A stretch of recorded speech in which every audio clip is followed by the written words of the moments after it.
प्रौढ प्रताप पुरंदर क्षत्रिय कुलवंतस सिंहासनाधीश्वर महाराजाधिराज योगीराज श्रीमंत छत्रपती शिवाजी महाराज की जय.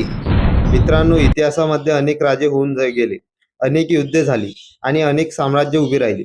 पण 6 जून 1674 हा दिवस तो केवळ एका राजाचा राज्याभिषेक नव्हता, तर ते गुलामगिरीच्या शाताळावर पाय देऊन जन्मलेले हिंदवी स्वराज्य होते.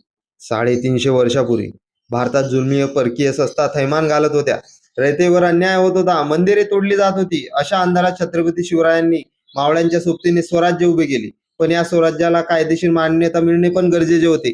जगाला कळावे, हा कोण्या बंडखोराचा प्रदेश नाही, तर हा स्वतंत्र आणि सार्वभौम अशा रयतेचा देश आहे. म्हणून शिवरायांनी राज्य अभिषेकाचा निश्चय केला. किल्ले रायगडावरती पहाटेच्या सूर्यकिरणासोबतच मंगलविधी सुरू झाले.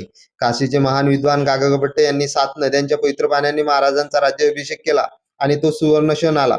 महाराज 32 मन सोन्याच्या भव्य सिंहासनावर आरूढ झाले. जिजाऊ मासाहेबांच्या डोळ्यात आनंद अश्रू उभे राहिले.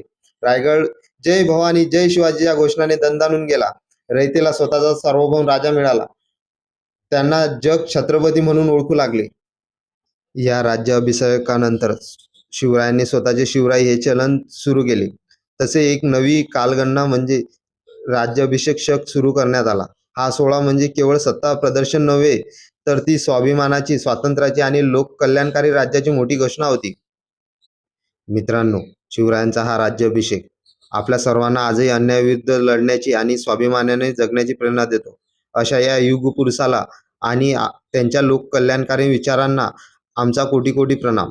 तुम्हाला हा व्हिडिओ कसा वाटला ते कमेंटमध्ये नक्की सांगा आणि आपल्या राजाचा इतिहास घराघरात पोहोचण्यासाठी या व्हिडिओला जास्तीत जास्त शेअर करा. जय जिजाऊ जय शिवराय.